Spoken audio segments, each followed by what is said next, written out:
Ele acaba de regressar dos Estados Unidos, aonde foi a Nova York receber um prêmio, um college, pela sua atividade em educação. É doutor honoris causa em diversas universidades do exterior, também do Brasil. Professor Paulo Freire, é um prazer muito grande tê-lo aqui, numa realização da Educativa, da Cooperativa Educacional de São Carlos e da CDCC, Coordenadoria de Divulgação Científica e Cultural. Obrigado. Muito obrigado por ter vindo. Obrigado. Fica aí para não ficar só também. Às vezes me apresentam e depois me deixam sozinho. Tá. Mas eu acho que precisa. Olha, eu acho que em primeiro lugar, e esse primeiro lugar eu repito toda vez que falo, onde quer que fale, eu devo expressar uma indiscutível satisfação por encontrar um grande número de jovens e de gente menos jovem, mas sempre jovem, nesse auditório aqui hoje.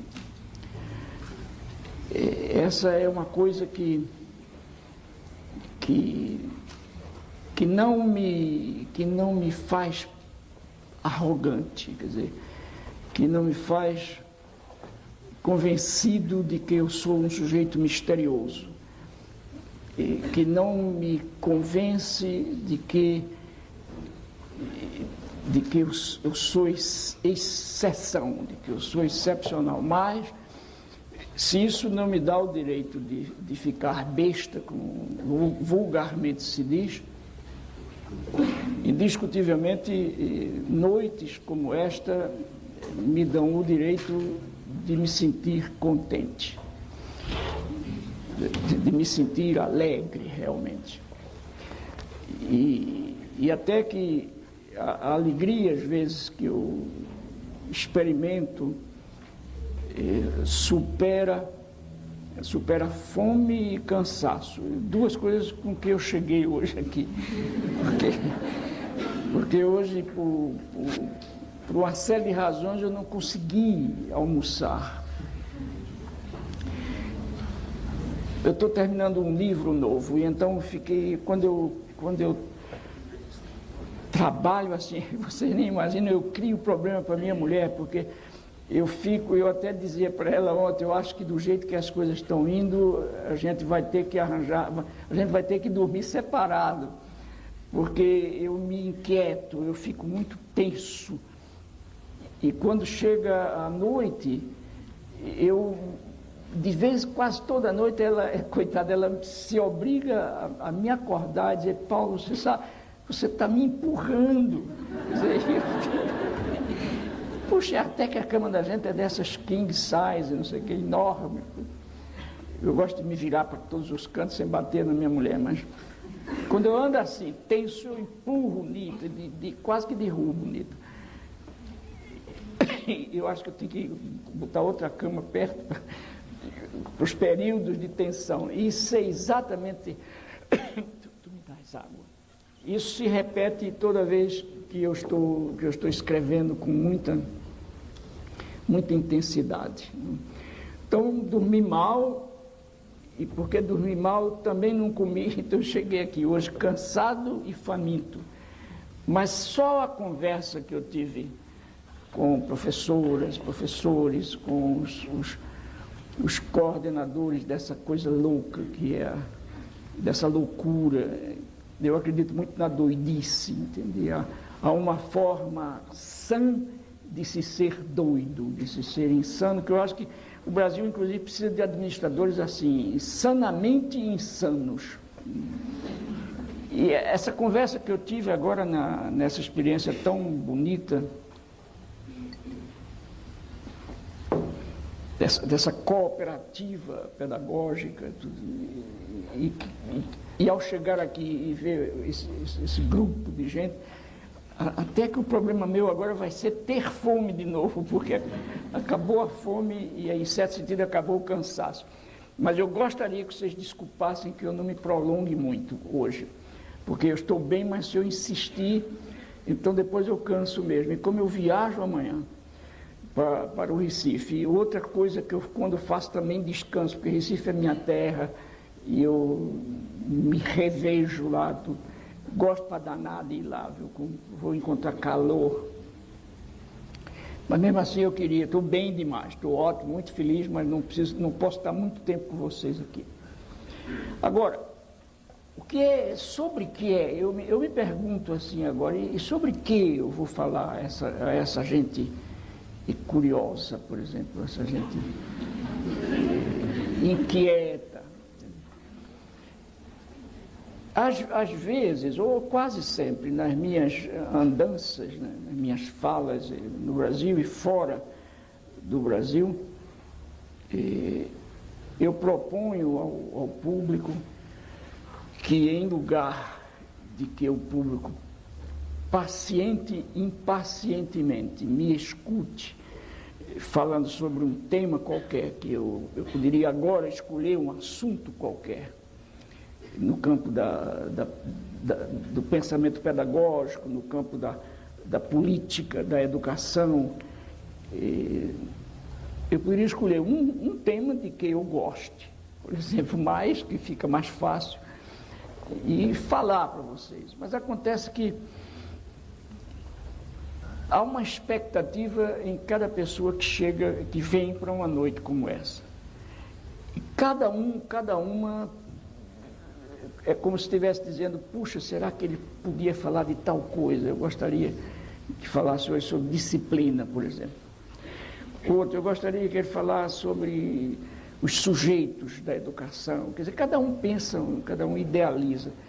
E eu cá tenho os meus, as minhas preferências temáticas. Então eu escolho uma das minhas preferências. Então, em certo sentido, para superar esses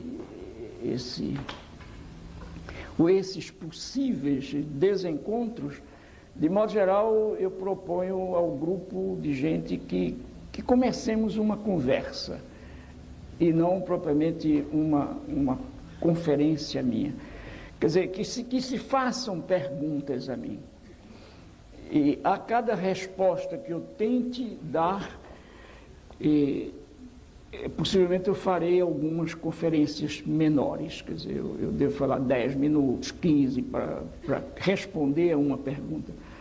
E se eu não souber, se uma pergunta me apanha de surpresa e eu não sei dizer eu não sei responder, eu prometo a vocês que não minto, não.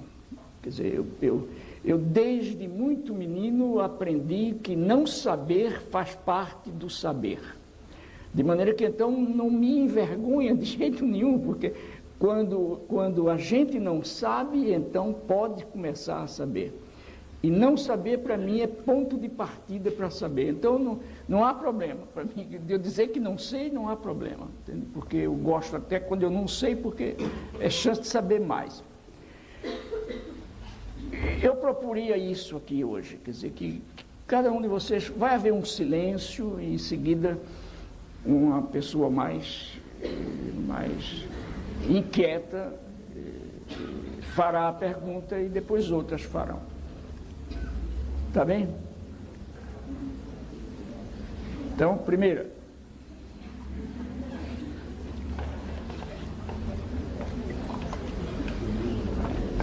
Professor, Diga. muito inquieto conterrâneo aqui assistindo. Tu és de Recife? Sou de Recife. Que coisa bacana, né? Eu me lembro que a gente se encontrou certa vez na Unicamp, quando você tinha recentemente chegado ao Brasil. Do exílio.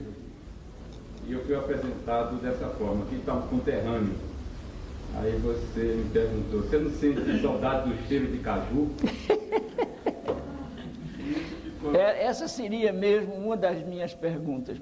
E eu tinha chegado naquela época, depois de 16 anos de exílio, sabe? Puxa, eu vivia com o cheiro de caju No dia que eu dei um curso na Universidade de Dar es Salaam, que é a capital de um país da África que se chama Tanzânia. E o campus da universidade é todo plantado de cajueiro e mangueira. Você imaginou para um cara do Nordeste, proibido de voltar ao Brasil e um dia ir dar um curso no lugar daquele? Eu fiquei doido, entendeu? O único problema que eu tive na Tanzânia, no primeiro dia, eu até já contei isso, foi quando eu estava passeando nesse campus com um professor, de repente ele agarrou minha mão, entende? E ficou assim, de mão balançando, e eu dizia, meu Deus do céu, o que é que vão dizer em Pernambuco?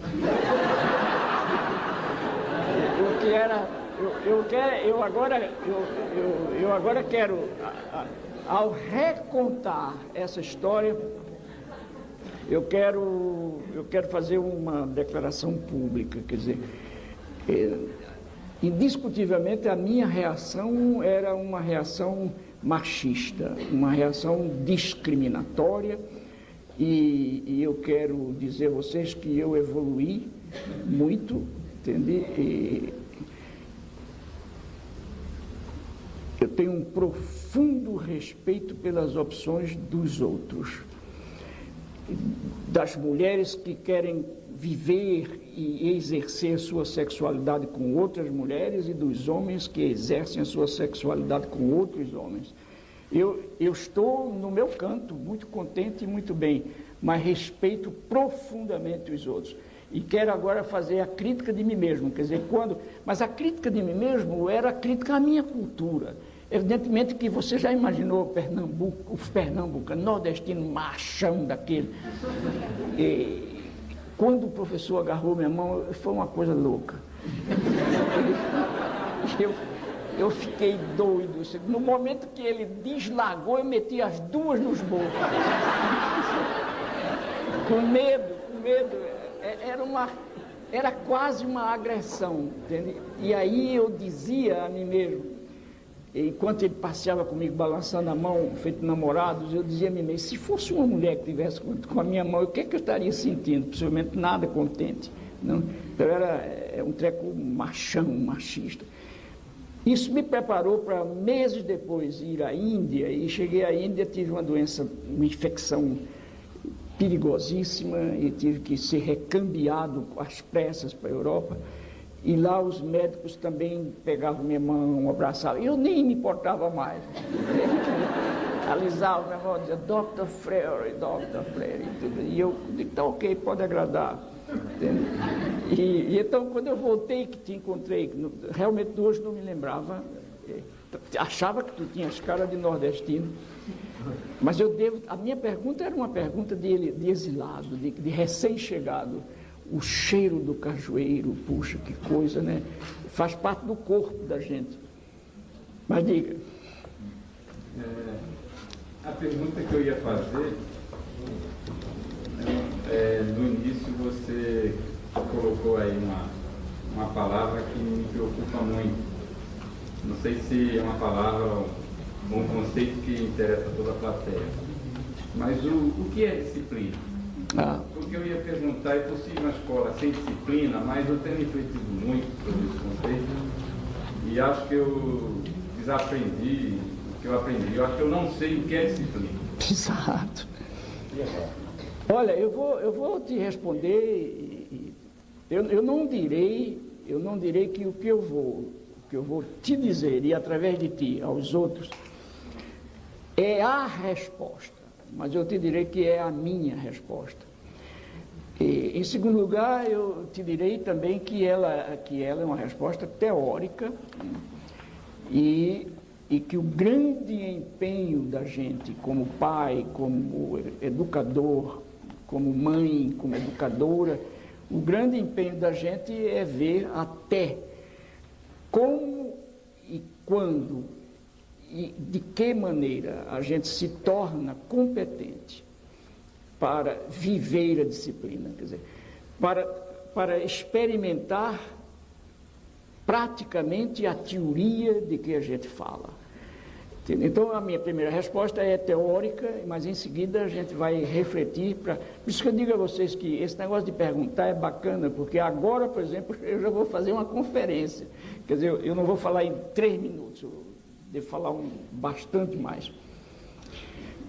Bem, em primeiro lugar, eu acho que precisava ficar muito claro uma coisa que teoricamente está sempre clara, mas que praticamente está sempre obscura, e que é a seguinte: não há liberdade sem disciplina.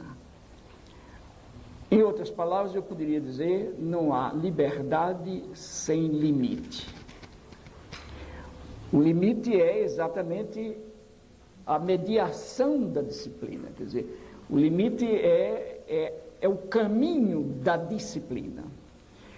Num livro que eu escrevi, aliás, hoje houve um negócio incrível, porque ficou certo entre o pessoal daqui e a editora Paz e Terra, que eu traria uns pacotes de livros para que ficassem expostos aí para venda.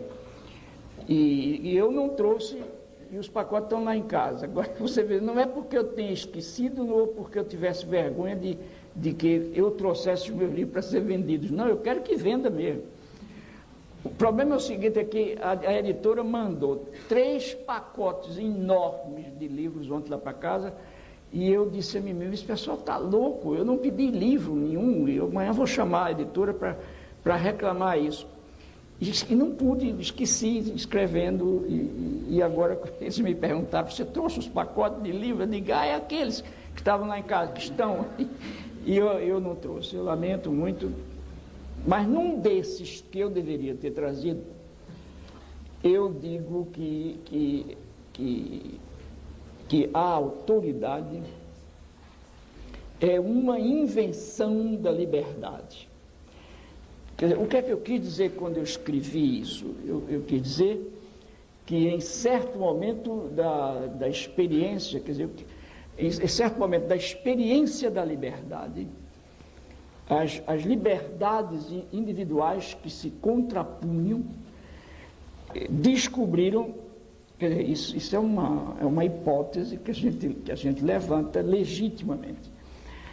As liberdades descobriram num determinado momento, e depois na sucessão de desencontros entre as liberdades, elas descobriram que precisavam inventar uma outra coisa que fosse o seu contrário para que elas fossem preservadas, quer dizer, as liberdades. Então elas inventaram a autoridade.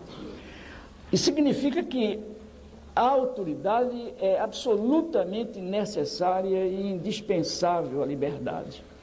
Mas isso abre um caminho perigoso, abre um caminho, inclusive, ao autoritarismo. Mas isso é uma das possibilidades que a gente tem na história, quer dizer, e que a gente tem na existência humana. É que a autoridade, precisamente na medida em que estabelece limites e cobra esses limites à liberdade, ela também tem que se limitar.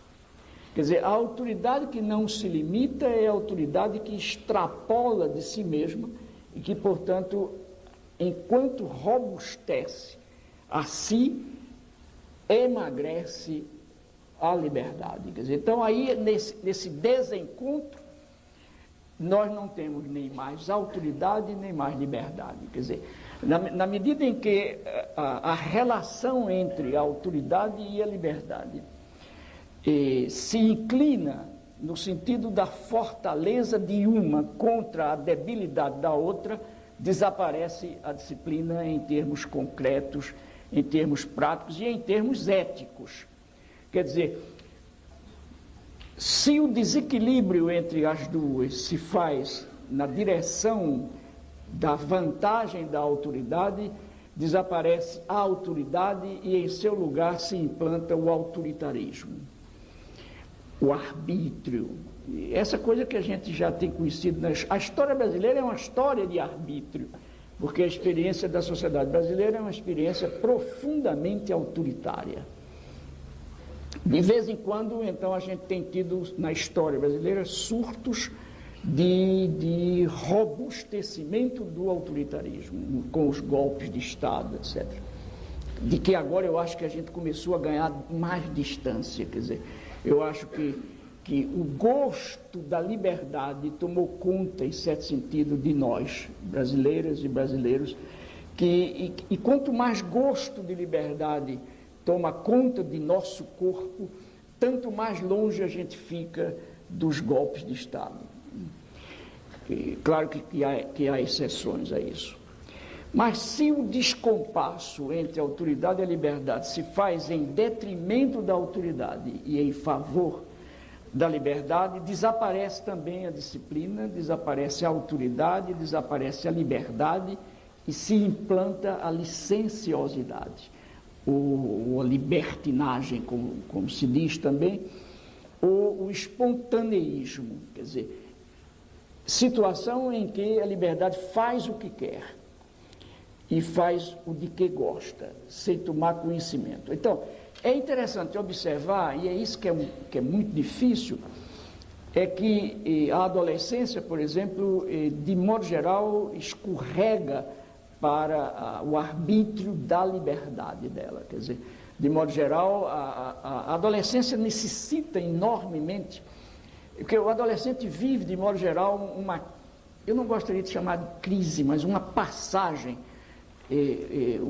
que nem sempre é crítica, que é exatamente aquele momento em que o adolescente já não é mais menino e ainda não é homem ou mulher. Quer dizer, é o meio termo, e ele fica de vez em quando pagando pelo fato de que ainda não se definiu. Quer dizer, ora se pensa que ele é criança, ora se cobra dele o que ele não podia, o de que não podia ser cobrado, que nem é homem ainda, nem é mulher. Quer dizer, o adolescente está em processo de... E é uma etapa meio difícil, indiscutivelmente, porque é uma etapa, inclusive, em que o adolescente ou a pessoa procura os padrões de si mesmos, mas às vezes não acredita na própria forma de estar sendo, se pune.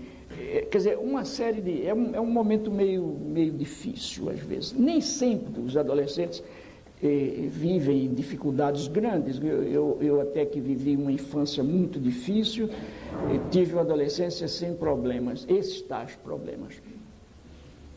Mas bem, a questão que se coloca, teoricamente, seria muito fácil você dizer, por exemplo, a disciplina está exatamente na harmonia ou na relação equilibrada entre a autoridade que estabelece limites a si e a liberdade, e a liberdade que, introjetando a própria autoridade eticamente,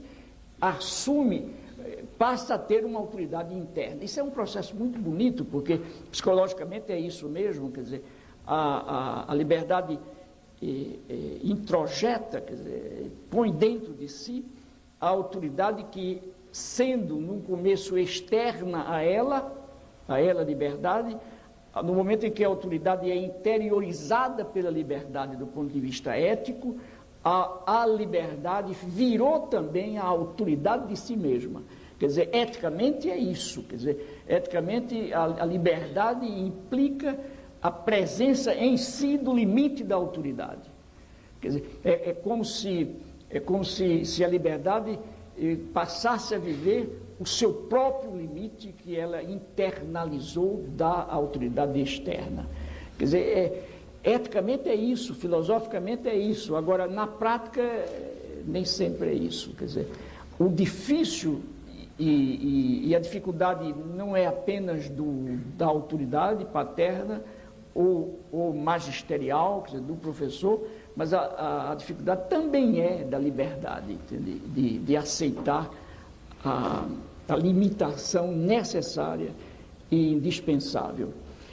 O problema da gente, do educador, eu acho, da educadora, está em que nos vejamos, enquanto autoridades, professor ou professora, nos vejamos no exercício dessa autoridade, quer dizer, até que ponto não estaremos, por exemplo, violentando sem querer, de formas as mais variadas, a liberdade do educando. Quer dizer, os pais e as mães começam em casa um processo antes da escola, um processo, às vezes, que prejudica o crescimento da liberdade. Quer dizer, às vezes são as mães ou os pais, os dois, que como é que eu diria, são tão cuidadosos do filho, da filha, são tão defensores do filho e da filha, que não podem o filho e a filha expor-se demasiado, porque o pai e a mãe ficam com medo, ora da morte física mesmo do filho, ora da morte disciplinar, quer dizer, ora, os meninos dos vizinhos são sempre os que estão errados, os filhos da gente são sempre os certos, ameaçados sempre pelos filhos dos vizinhos. E cada vizinho vê o filho do outro como ameaça a seu filho.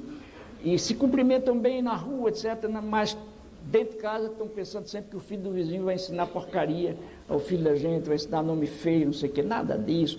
O filho de todo mundo é igual ao filho da gente, entende? E esse é um aprendizado social e não só individual. Quer dizer, mas uma família que cuida demais do filho, que evita que o filho se exponha, não? Que não deixe, que não permita que o filho se experimente até em coisas perigosas, mas é que é preciso que o filho se experimente. Evidentemente que nós não podemos deixar que um filho nosso de 3 anos se experimente na janela de um quarto andar de um edifício, porque aí ele cai mesmo e morre. Entende? Quer dizer, isso não é possível permitir em nome do crescimento do filho, pelo contrário, em nome da vida do filho a gente proíbe, a gente fecha, a gente tranca.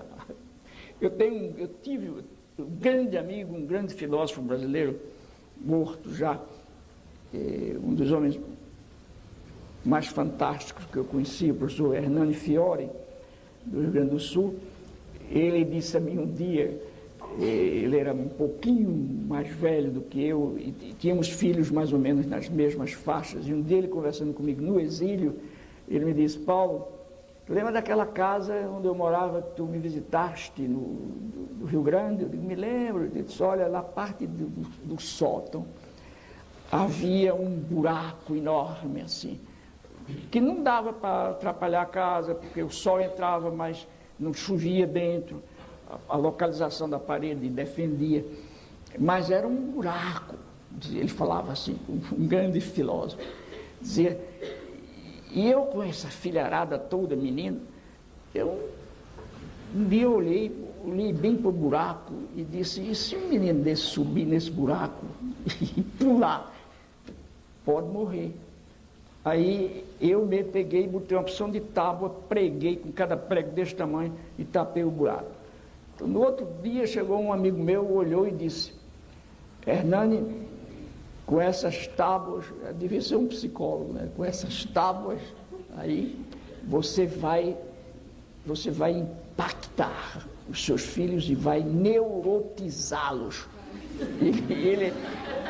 E eu disse: Hernani, o que é que você respondeu? Ele disse: eu prefiro neurótico a morto. Eu nunca me esqueci desse negócio. E ele disse: olha, eu acho que não ficaram neuróticos não, viu? Mas bem, mas é claro que uma coisa como essa a gente tem que evitar. Mas o menino que vai correr o risco de levar uma queda na rua, de ferir o joelho, e você não deixa que ele faça, é o cerceamento total. Uma criança que não corre hoje para não ferir o joelho é o adolescente irresponsável amanhã. Quer dizer, não estou dizendo que toda vez esse negócio. Eu acho que uma das coisas mais bacanas que há entre homens e mulheres como seres é que 4 vezes 4 discutindo problemas humanos pode ser 18, entende? Não só 16. Quer dizer, essa coisa você não pode dizer dogmaticamente: fez isso, vai dar aquilo. Não, às vezes não dá, mas é possível que dê. Quer dizer, então eu acho que a criança que cresce, obviamente, dentro dos níveis, dos limites das idades, correndo riscos e sabendo assumir uma responsabilidade que está ao nível da capacidade da assunção, porque também você não pode dar uma responsabilidade a um menino de 8 anos que você é que tem.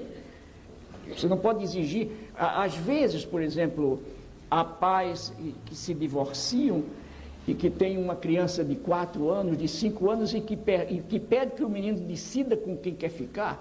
Não pode. Quer dizer, isso é uma baita violência que se transfere, que se comete ao menino de 6 anos. Quer dizer, qual é a autoridade, qual é a formação estrutural que essa criança tem para dizer: eu prefiro minha mãe, eu prefiro meu pai. Quer dizer, cria-se uma situação limite extraordinariamente difícil para a criança.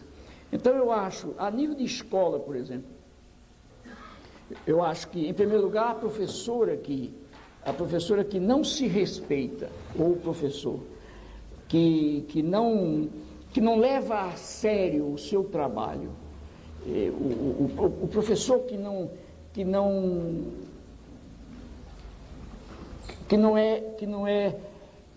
mantém horário, por exemplo. Eu sei que, ainda hoje eu falei muito sobre o desrespeito do poder público nesse país, desde que inventaram o Brasil. Até hoje, o desrespeito a educadoras e educadores é uma coisa que me ofende. E eu sou um professor, como é que eu diria, que tem uma situação diferente. Quer dizer, eu não sou a média, eu sou um professor atípico no Brasil. Eu não sou o tipo do professor. Mas um professor que não... Eu acho que o professor, nós, professoras e professores, temos que brigar. Acabar com essa mania de dizer que nós somos sacerdotes da educação. Nada de sacerdotes. O próprio sacerdote é um profissional. Entende? Não é um chamado para fazer essas coisas. Quer dizer, o professor é um profissional como o médico, entende? Como o engenheiro, como a datilógrafa, como a secretária. Entende? Então, a gente tem que ser respeitado, e é preciso brigar nesse país para ser respeitado. Então, é preciso lutar. O que a gente precisa é aprender qual é a melhor forma de brigar, porque me parece que greve já não está funcionando bem. Me parece. A nível, inclusive, de operários, a greve está, com a globalização da economia, está cada vez menos eficaz. Entende? Mas os professores, precisamente porque fazem greve não na base da infraestrutura, mas da subestrutura, não têm poder de barganha. Então, passam 3 meses, o governador tem paciência e um pouco de cinismo, então ganha sempre a parada. O que precisa fazer não é parar de brigar, não, é cientificamente descobrir qual é o jeitinho que substitui a greve, para poder lutar no sentido de ser defendido. Agora mesmo nós comentávamos no carro a questão da dignidade do professor e da professora. Quer dizer, nós temos que lutar não só pelo salário, mas pelo salário que, faltando a nós, deteriora o senso mesmo de dignidade nossa. Quer dizer, nós temos que lutar, nós temos que brigar. Por exemplo, eu agora fiquei surpreso com a declaração do presidente eleito, Fernando Cardoso, sobretudo porque ele é um grande intelectual e ele não podia ter dito que o problema é gastar um dinheirão que se vai gastar para fazer baterias de teste para surpreender e constatar e provar a ineficácia dos professores. Puxa, foi profundamente mal assessorado o professor Cardoso, porque isso podia dizer um presidente de república, por exemplo, não sei, acho que nenhum presidente da república podia dizer isso. Vocês vejam que esse negócio de dizer que operário que não é competente nunca é uma mentira. Está aí, um homem competentíssimo, um dos maiores intelectuais desse país, professor em qualquer universidade do mundo, disse um disparate desse, que é preciso fazer o teste para mostrar que os professores... Isso é uma ofensa. As companhias. Diga. Mal Pois é, um pessimamente assessorado. Mas ele mesmo mal assessorado não podia. Não tem assessor nenhum do mundo que me convença de dizer isso. É a cabeça dele. Eu conheço o Cardoso, a cabeça dele não é essa, o pior é isso, virou, mas é a convivência do PFL. Ele falou isso.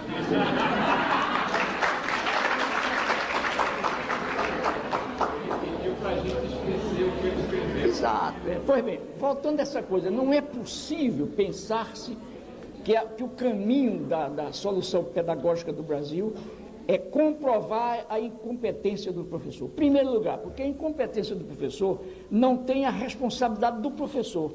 O professor é incompetente porque o Estado deteriorou as escolas de formação. É por isso. Segundo, o professor é incompetente porque o que ganha não dá para comprar nem jornal. Como é que pode comprar um livro de 30 reais, de 15 reais? Como é que pode comprar livro desse? Olha, que eu ganho alguns reais a mais. E claro, eu compro muito livro, porque viajo aos Estados Unidos, mas eu também recebo mais livro do que compro. Porque todo mundo que publica acha que eu devo escrever alguma coisa e me manda. Eu não escrevo, porque eu não posso escrever sobre tudo. Mas tem os livros. E eu vejo o que custa isso. Então, o que o governo federal teria que fazer era guardar esse dinheiro que está pensando em gastar para fazer o teste da competência, para equipar, para lançar as universidades brasileiras na responsabilidade de cuidar do magistério público. Isso sim, convocar os professores de pedagogia, essas faculdades de educação do Brasil precisam virar brasileiras e não ser meias Harvards, entende? Não, tem que ser brasileira, não pode ser suíça. A Suíça não precisa da Universidade Brasileira porque já tem as dela. Tem que ser universidade para nós mesmos, quer dizer, um país que tem 33 milhões de gente morrendo de fome, 8 milhões de meninos sem escola.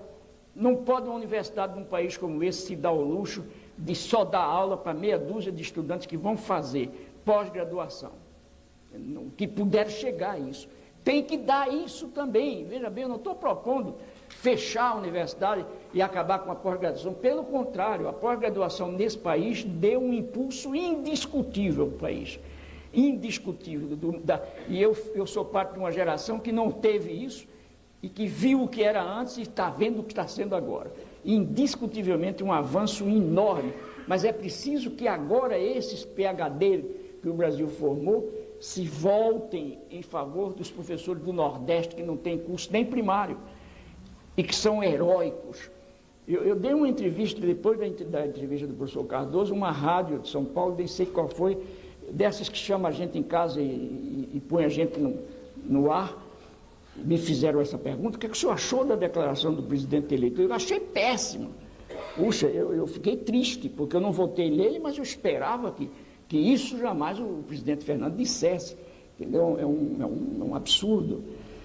E falei então no dinheiro, que em lugar de gastar esse dinheiro, começa a preparar já equipes hoje e a trabalhar junto às universidades, no sentido de que elas cumpram essa tarefa de ajudar a formação docente. E a formação docente, política, pedagógica, tem que ver com esse problema que você lançou da disciplina.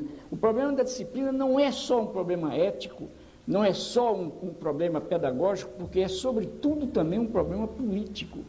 Quer dizer, a educadora precisa estar muito clara do ponto de vista político de qual é a sua vocação, qual é o seu gosto, não vocação, qual é o seu gosto, qual é o seu sonho, qual é o tipo de sociedade que um de nós, como professor, pensa. Qual é a minha utopia?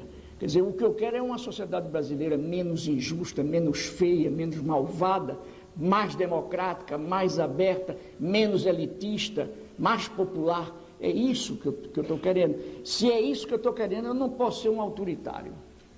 E se eu não posso ser um autoritário, eu caio direto de novo na questão da disciplina. Quer dizer, eu tenho que formular teoricamente a disciplina e, ao mesmo tempo, eu tenho que viver essa disciplina que eu formulei teoricamente. Quer dizer, eu tenho que praticar a minha teoria. Quer dizer, isso passa pela formação também. E tem que se estender aos pais também. Eu não sei, olha, eu vejo, por exemplo, coisas como essa que eu vou citar agora, e que faz parte também do problema da disciplina. Uma criança de 4 anos, de 3 anos, e começa, quer dizer, está no determinado momento do processo de desenvolvimento da sua linguagem, e está um dia de domingo de tarde em casa, e o telefone toca, e quando a mãe se aproxima do telefone, o pai diz de cá, na frente do menino: se for para mim, diga que eu não estou. Mas isso é uma coisa absurda. Uma coisa absurda. Quer dizer, nesse momento, o que o pai está fazendo é estabelecer um choque extraordinário entre a fala e o concreto. Quer dizer, como é que é possível fazer o discurso da ausência na presença? Quer dizer, como é que a criança vai transar isso? Depois o pai castiga o menino porque mentiu. Quer dizer, mas ele foi o professor da mentira do filho. E o professor da insegurança do filho. Quer dizer, um menino que ouve aos 3 anos que o pai, estando em casa, não está em casa, dificilmente acredita no discurso do pai. E ao não acreditar nos discursos do pai, esse menino vive inseguramente. E essa insegurança vai pagar mais tarde a psicoterapia. Não estou contra os psicoterapeutas, de jeito nenhum. Pelo contrário, eles têm sua tarefa, sua eficaz. Mas eu digo isso, quer dizer, é preciso... Quer ver outra coisa, o menino está na etapa da fantástica curiosidade, que é exatamente o momento em que o ser descobre que no fundo, para que ele seja, tem o outro que é. A curiosidade desperta e cobre tudo, cobre todas as áreas das descobertas. E a criança vem correndo: papai, o que é isso? E o pai olha e diz: mas eu já não te disse. Cala a boca, eu não tenho tempo para estar te respondendo essas maluquices. Vai perguntar à tua mãe. Em primeiro lugar, negou o direito da criança. Segundo, diminuiu a mãe. Porque ele não pode perder tempo com aquilo, mas a mãe pode perder. Quer dizer, então, são essas coisas, entende? Vejam bem, eu não estou querendo fazer aqui um sermão de papa, ou de bispo, ou de qualquer igreja, nada disso. Mas o que eu falo aqui é como pedagogo mesmo, até mais, eu falo como gente. É como gente, entende? Quer dizer, não é possível gentificar-nos desgentificando-nos. Quer dizer, eu não posso negar a minha gentitude na relação com as gentes e depois falar em gente. Não dá. Então, eu acho que esses exemplos pequenos que eu te dei agora fazem parte da trama maior da disciplina, entende? Que exige humildade, que exige confiança, entende? Quer dizer, se vocês me desculpam, porque é uma coisa errada que às vezes nós fazemos, os que falamos, é nos citar. Quer dizer, eu preciso ter... Eu acho que de vez em quando é preciso que a gente se cite para mostrar que a gente é gente, entende? Mas não para fazer o discurso do elogio da gente. Mas, por exemplo, eu e minha primeira esposa trouxemos para o mundo 5 filhos que ficaram, que houve uns que não ficaram, que abortaram, etc. E eu vivi essa experiência, muito moço, muito jovem. Eu casei a primeira vez com 23 anos e fui pai com 25. E que é uma idade que eu acho bacana, viu? Mas quando eu hoje, com 73, olho para 25, eu vejo que eu era um menino. Mas um menino que se ensaiou bem como pai. Porque, no fundo, uma coisa que eu comecei a descobrir, a intuir,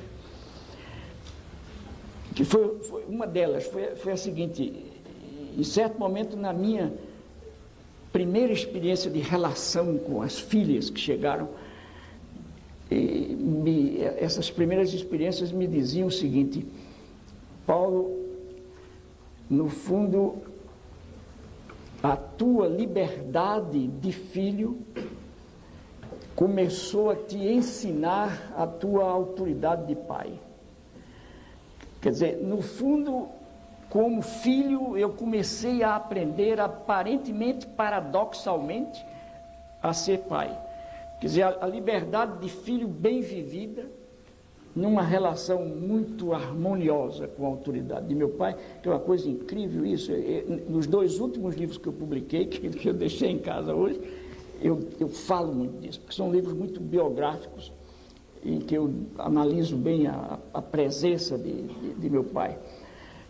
E foi uma coisa extraordinária, porque era um homem do Nordeste, que nasceu no século passado, você imagina. Eu nasci no começo, no começo da segunda década, no fim quase da primeira década, quer dizer, da segunda década. Eu nasci em 21, e meu pai e minha mãe eram maduros, quer dizer, jovens, mas...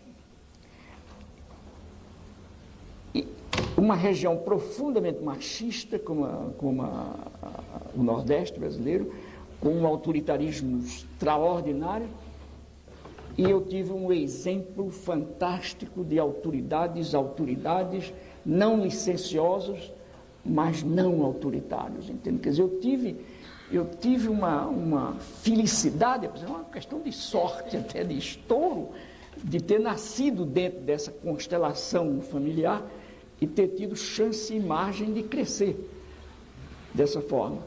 E aprendi um bando de coisas, quer dizer, isso eu aprendi mesmo, muita coisa da teoria que eu desenvolvo hoje no campo da pedagogia tem que ver com a minha experiência a minha experiência existencial, concreta, e a experiência dos outros que eu observo e analiso. Mas como pai, por exemplo, eu tive assim a alegria de, na história de meus 5 filhos, 3 mulheres e 2 homens, de ter dado apenas uma palmada. Vocês sabem o que é isso, né? Uma. E acho que criei um problema por causa dessa palmada. A minha experiência foi profundamente dialógica. Profundamente. Quer dizer, eu nunca disse não sem dizer a razão de ser do não. Quer dizer, eu jamais disse não faz porque eu não quero. Isso nunca existiu lá em casa. Jamais existiu. Se você me pergunta, Paulo, se você tivesse agora 30 anos e começava tudo de novo. E se eu tivesse a lembrança, esse negócio da reencarnação, né? Se na reencarnação eu me lembrasse do meu passado anterior, da minha vida anterior, e eu reencarnasse daqui uns anos, daqui uns 100 anos, eu ia ser mais radical na minha compreensão da liberdade, entende? E no meu respeito à liberdade, não à licenciosidade, mas é essa liberdade que se sabe liberdade, quer dizer, portanto, que se assume liberdade, que se valoriza como liberdade e que luta para ser liberdade e não para ser esmagada. Quer dizer, eu acho, para terminar, porque eu terminei fazendo uma conferência enorme de tempo, eu acho que esse é um tema fundamental, mas os adolescentes, no meu entender, e os meninos mais novos deviam ser chamados também a dar um palpite seu sobre a disciplina. Por que não? Eu não tenho dúvida nenhuma de que é possível cada vez mais você exercitar uma experiência de reflexão séria na criança, ao nível dela. Você imagina que nós não vamos poder pegar uma menina, feito minhas netas, tenho uma neta de 8 anos, uma outra neta, que é a neta fundamental de Nita e de minha segunda esposa, que não é minha neta de nascer, mas que está se fazendo minha neta pela camaradagem, pela amizade. Ela mesma agora, domingo, me chamou de vô, pela primeira vez, consciente. Não? Quer dizer, mas eu acho que a minha experiência com os meus netos e com ela agora, de conversar, de brincar, não? De acompanhar a evolução da linguagem, certos saberes que a linguagem revela, como, por exemplo, domingo passado, ou antes disso, ela almoçou com a gente e antes ela tinha pedido qualquer coisa e não tinha comido, e Nita, que para mim é uma excelente avó, mas de vez em quando a avó é avó mesmo, por boa que seja, e é bom que seja também assim. Eu não sou, a avó e avô não têm a responsabilidade de ser Piaget, não, quer dizer, deve ser avô mesmo, e avó. Então, isso não estraga menino nenhum, isso é conversa, não estraga nada. O menino precisa do avô mesmo, dessas trelas que o avô faz, etc. Então, quando foi depois do almoço, ela pediu laranja. Cortou sua laranja, etc. Deu a ela, depois comeu 2 bagos na mesa. Ela aí se sai com o seguinte discurso, com a entonação já de uma certa sabedoria que a linguagem expressa. Ela diz: não sei onde estava com a cabeça quando pedi essa laranja. Eu achei um negócio extraordinário, porque ali vinha toda uma sabedoria, não? De escamotear, de sair com humor. No fundo, ela não queria laranja, mas antes ela tinha aprendido que recusar um treco qualquer custou uma advertência, mesmo cortês da avó. Agora ela não queria também a laranja, então ela corria o risco. E aí ela se sai com esse discurso adulto, mas tão adulto quanto criança. E é isso que a gente precisa ver. Quer dizer, que essa forma sábia de falar é também do adulto e é também da criança. Eu até diria, é do adulto que não matou o menino que tinha em si. E essa é uma das coisas que eu vou dizer a vocês com uma convicção enorme. Eu tenho 73, vejam bem, como vocês estão longe desse nível. Mas eu sou o mesmo menino que fui e brigo para ser o menino que não pude ser, hoje ainda. É claro, só não faço as peraltices de um menino porque o meu físico não aguenta mais. Mas quando ela disse, onde é que eu estava com a cabeça quando eu pedi essa, que botou a mão assim, quando eu pedi essa laranja, eu achei uma coisa fantástica, uma coisa, como a linguagem é saber, né? Como a linguagem é conhecimento, e como a linguagem nos dá a nós a possibilidade de crescer também com o menino, ao observar. Quer dizer, eu quase peço desculpa pela demora na resposta da primeira pergunta. Já era até tempo de dizer muito obrigado e agora vamos embora. É uma introdução à tua questão. Professor, tem 4 bilhetes aqui, eles são perguntas. Leia. São perguntas? Às vezes são bilhetes mesmo, particulares. Então é melhor eu passar. Olha, eu tenho uma coleção de bilhetes amáveis do mundo todo. E até agora eu não levei isso tão a sério quanto eu acho que eu devia estar levando. Eu devia estar juntando tudo isso, colecionando, e minha mulher, que é uma boa historiadora, devia estar fazendo isso como ela faz com o resto. Agora ela tem todos os meus manuscritos, todos desses 6 livros que eu publiquei agora, recentemente, 5, o 6º eu estou terminando. Ela tem todos os manuscritos de um a um, não se perdeu nada, tudo, ela tem cópia de carta, ela tem tudo, mas precisa guardar essas coisas, que às vezes eu recebo cartas assim, bilhetes tão bonitos, declarações de querer bem, eu diria também declarações de amor, mas não no sentido do amor legítimo, mas que para mim era ilegítimo, que não é isso, não é negócio de transa de sexo, é afeto, afetividade, não pura. Mas um dia, e depois nas conversas minhas também, nas falas, e juntam uma fileira assim, de gente para falar comigo, e um dia tinha umas 20 mulheres assim, e uma delas chegou junto da minha mulher e disse para ela: você não tem ciúme disso, não? Ela disse: não, enquanto for fila, não. Eu achei uma delícia. Enquanto for fila, não tem ciúme nenhum. Bem, vamos ver se tem alguma pergunta. Aqui eu acho que não é para perguntar. Tem um... mas está muito grande. Vamos ver se tem alguma pergunta mais. Tá. Aqui tem uma pergunta sobre a qual eu escrevi um livro.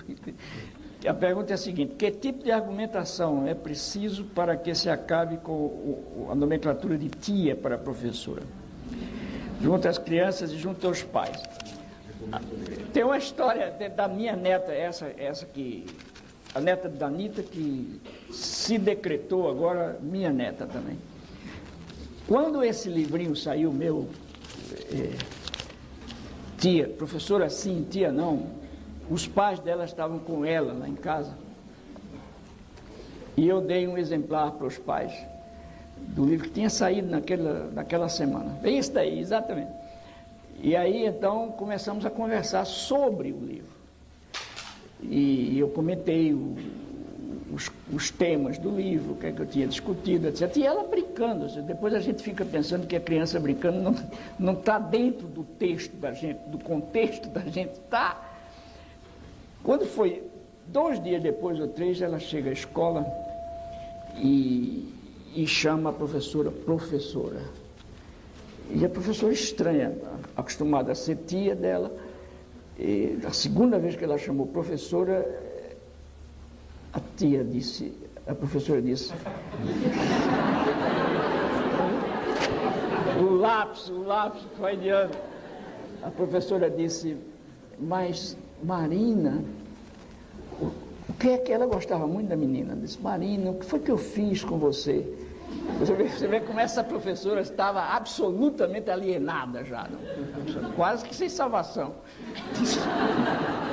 Disse: mas Marina, o que foi que eu fiz com você para você me chamar de professora, como se fosse agora uma pena, não, um castigo?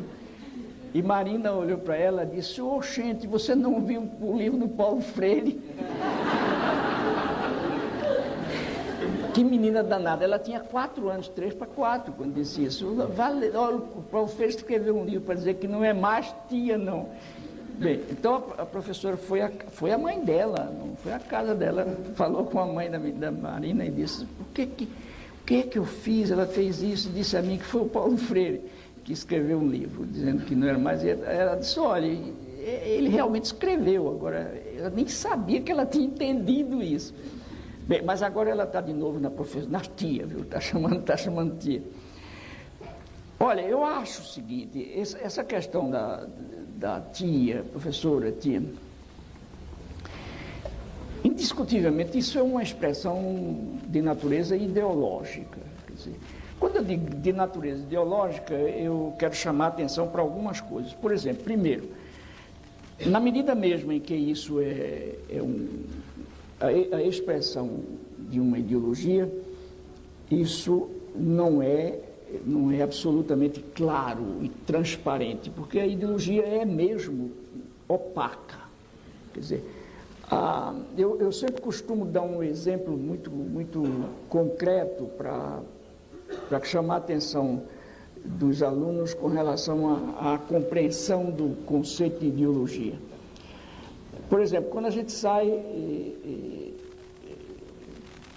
em São Paulo ou em qualquer outra cidade, de vez em quando a gente vê um aviso na estrada, luz baixa com névoa, não, como é que diz? Neblina, luz baixa com neblina. E a neblina, o que é que acontece é que a neblina, Quando a gente sai uma manhã, por exemplo, se eu me lembro tanto da Europa, quando eu às vezes saía de casa para o meu trabalho e havia 30 metros de visibilidade para mim, na rua da minha casa. Só que eu conhecia tão bem a minha rua que não tinha perigo de bater no poste. Mas as árvores da rua, por exemplo, eu via a sombra das árvores envoltas na neblina. Cada 30 metros a coisa ia melhorando, eu via mais na frente. O que acontece nessas ocasiões é que os objetos que ficam envoltos na neblina viram a sombra deles. Por outro lado, a névoa ou a neblina opera em nós não de verdade, mas uma espécie de miopia. Quer dizer, então a névoa, de um lado, miopiza a gente e do outro, opaciza a realidade. É isso exatamente o que a ideologia faz. Quer dizer, a ideologia, e outra coisa, muitos de nós pensamos às vezes que a ideologia é pura abstração, é pura ideia. Não, a ideologia é material, a ideologia pesa, a ideologia é um tijolo, pesa 20 quilos.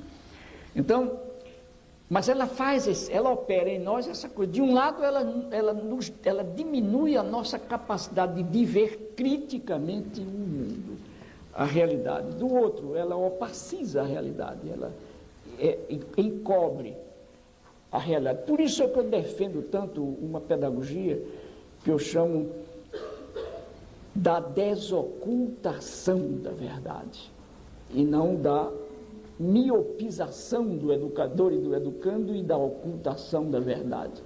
Quer dizer, uma pedagogia que penetre. O que eu fiz nesse livro foi exatamente uma experiência de fazer essa pedagogia da desocultação.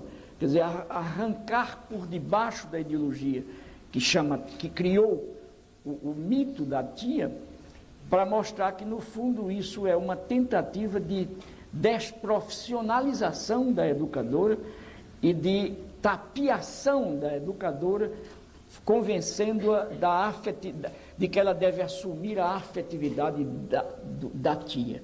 Agora, vocês imaginem o seguinte: na medida em que as professoras todas se convencessem de que são tias, portanto, de que elas têm uma responsabilidade de tia diante dos sobrinhos, não havia mais greve. Como é que 30 mil professores vão fazer greve ferindo os interesses dos sobrinhos, dos 700 mil meninos, sobrinhos dela, e elas em greve? E vocês vejam como as famílias, por exemplo, têm insistido muito em que os professores em greve prejudicam as suas filhas, os seus filhos. Mas não dizem que os professores entraram em greve porque estão prejudicados secularmente. Eu me lembro da última greve, o primeiro, do governador Fleury, quando ele fez uma declaração dizendo: as professoras têm razão, mas eu não tenho dinheiro. E nesse livro eu escrevi dizendo que era preciso que um dia o país chegasse a uma situação em que governador nenhum mais tivesse possibilidade de dizer isso. Porque isso é uma mentira, afinal também. É uma mentira não o governador Fleury pode mesmo não ter dinheiro, eu acho que tem, mas pode ser que não tenha. Mas acontece que, quando ele diz que ele oficializa, é como se ele desocultasse a ideologia para ocultá-la de novo, entende? Quando ele diz que a professora tem razão, mas eu não tenho dinheiro. É preciso que ele não tem, porque muitos governadores antes dele desvirtuaram a política dos gastos públicos. Por que é que não há dinheiro?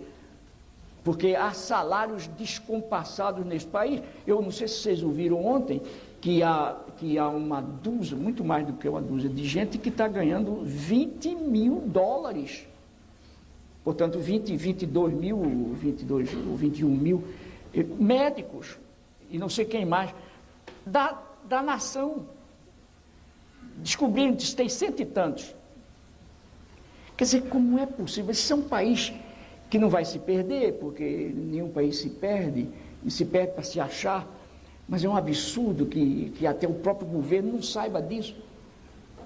Quer dizer, está se descobrindo a pouco e pouco como é que o sujeito pode receber $22 mil como médico, como não sei o quê. Essas manhas que inventaram no Brasil, porque no Brasil tem um bando de coisa que é legal, mas imoral.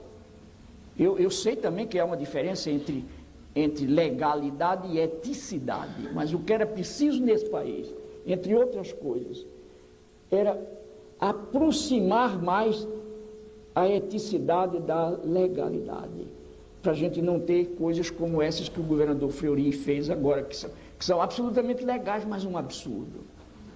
Um absurdo. Quer dizer, como é que o governador Fleury ganha 8 mil reais e ainda vai receber 200 mil das férias que não recebeu? Não tirou porque não podia, inclusive, que era governador. Não tirou porque não quis. Como é que eu agora vou pagar isso aí? E um homem moço de 45 anos. Com uma só ele tem 6 vezes mais do que eu com 3. Com 75 velhinho. Não, isso não pode. Não pode continuar. Bem, então a coisa, essa pergunta da história é essa. Eu acho que a gente deve lutar para eu dei uma contribuição, que não é a contribuição, mas é uma contribuição pequena a isso. Quer dizer, para vocês terem uma ideia de que esse livro tocou, é que ele saiu em maio de 93 e está hoje com 1 ano e meses, ele tem 5 edições aqui. Quer dizer, a Pedagogia da Esperança está com 4, ele com 5, e ele saiu depois da Pedagogia da Esperança. É que as verdades que eu andei dizendo aí, com relação a essa ideologia sem vergonha, são verdades que estão tocando. O magistério está comprando esse livro, está lendo. Agora, eu ainda fico imaginando o esforço que o magistério está fazendo para comprar esse livro. Porque esse livro, eu nem sei quanto está custando, mas não deve ser dois reais. É bem mais do que isso. Paulo, Diga. uma coisa que acontece aqui em São Paulo, eles não chamam de tia, eles falam dona.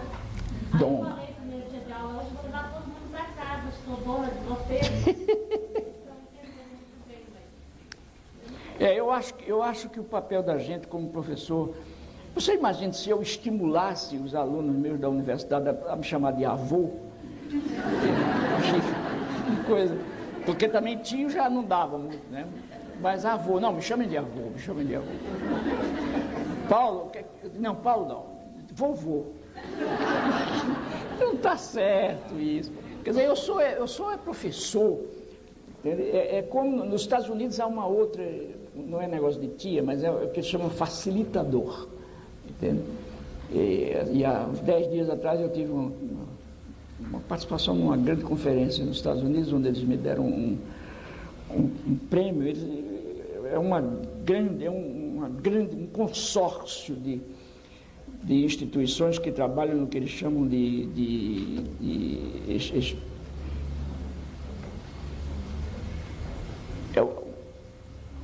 a experiência pedagógica do aprender. É algo mais ou menos por aí. E eles instituíram um prêmio agora. Para cada ano, 2 anos, eles vão dar esse prêmio a um educador do mundo qualquer que se sobressaia. E o primeiro foi dado a mim, porque tem meu nome. Não é? O prêmio agora vai ser o Prêmio Paulo Freire, quer dizer, para ser distribuído. E era justo que eu fosse o primeiro, porque senão botar meu nome e não me dar o prêmio era meio chato. E falando lá, fazendo uma fala, eu falei um pouco dessa questão do chamado facilitador. Quer dizer, eu acho o seguinte, eu sou professor, agora como professor eu faço questão de facilitar o estudante. E facilitar o estudante, para mim, é ser sério, é desafiar o estudante a ser sério também.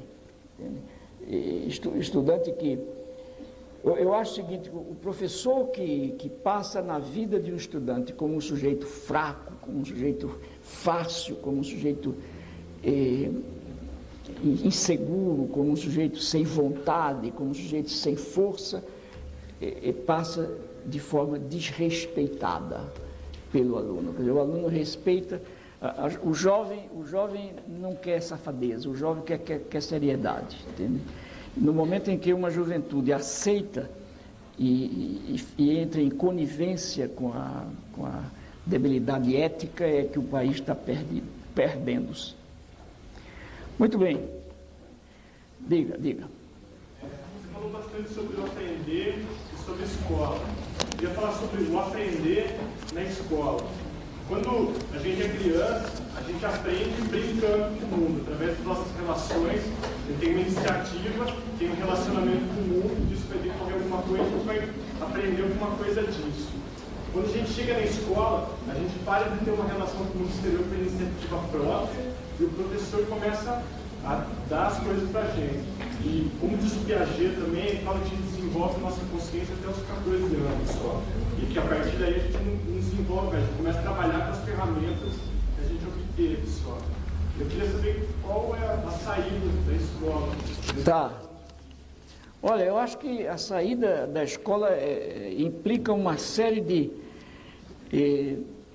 de aprendizados da escola, entre eles, por exemplo, o aprendizado da sua humildade. Quer dizer, a escola devia, antes de tudo, ser humilde. Porque, de modo geral, a escola desconhece o saber com o qual a criança chega a ela. Mas a escola faz pior, quer dizer, não apenas desconhece, não leva em consideração, como acha que não tem valor. Quer dizer, veja bem, nenhuma professora se levanta no lugar desse para dizer isso. Eu, como professora, não tomo conhecimento do conhecimento com que o aluno chega. Nenhuma diz isso. Mas essa é a tal história da ideologia. Quer dizer, essa é uma ideologia da escolaridade, entende? Contra a qual o meu grande amigo Ivan Illich lutou intensamente nos anos 70. Quer dizer, uma das dimensões da ideologia da escola, ou da escolaridade, é de que saber só se constitui, só se produz na escola. Então, qualquer outro saber que não seja o sistemático da escola, não é saber. Então, nega-se, por isso, o conjunto de saberes de experiência feitos. Mas Diga. Sistematização não estraga do aprender, porque antes você aprendia brincando, era uma coisa gostosa, e agora é sistematizado. Não, eu acho que a sistematização precisa, mas não do jeito que está sendo feita. Quer dizer, o processo de ensinar e de aprender, hoje eu falei um pouco ditado sobre isso, devia ser considerado como um processo prazeroso. Quer dizer, há um grande filósofo francês atual, com quem eu me dou bem, que grande parte da obra dele é dedicada à análise da alegria na escola, que é o professor Cinider, Jorge Cinider. Ele insiste nisso.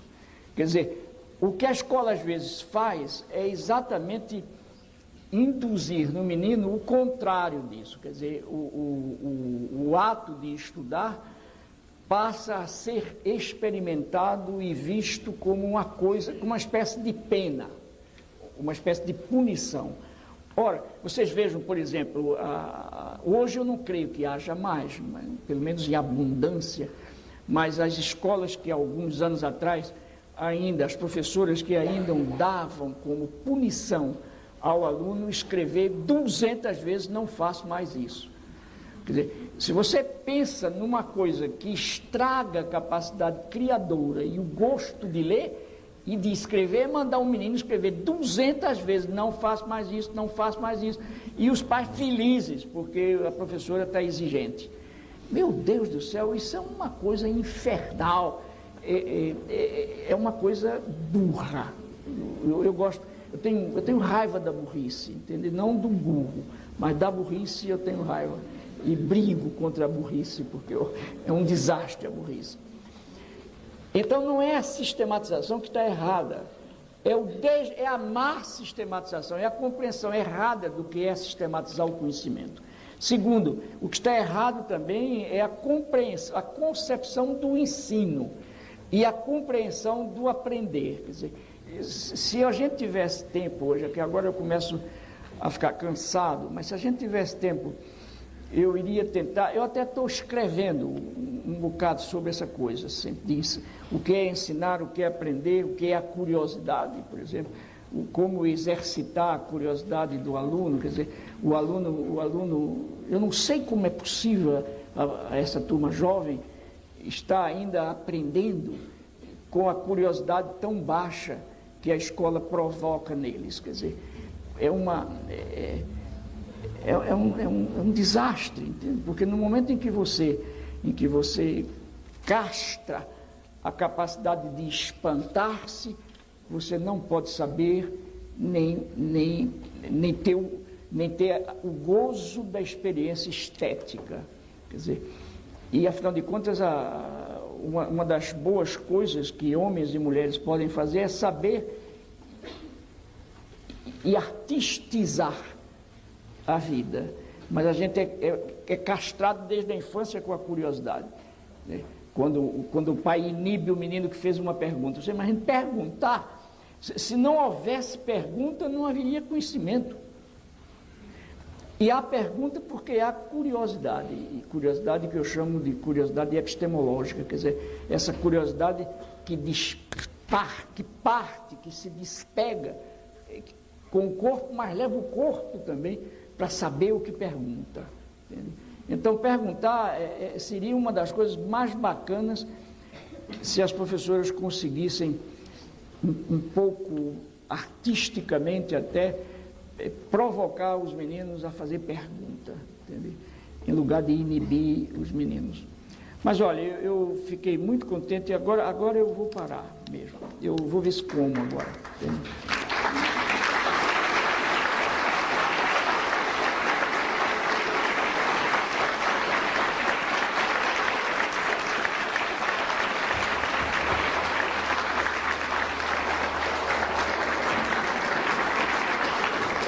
Obrigado. Obrigado.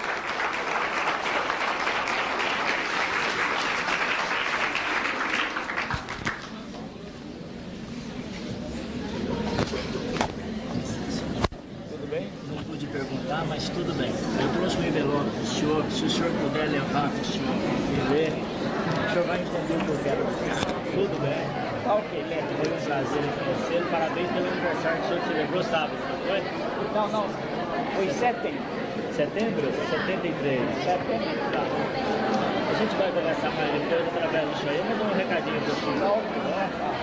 Foi um prazer.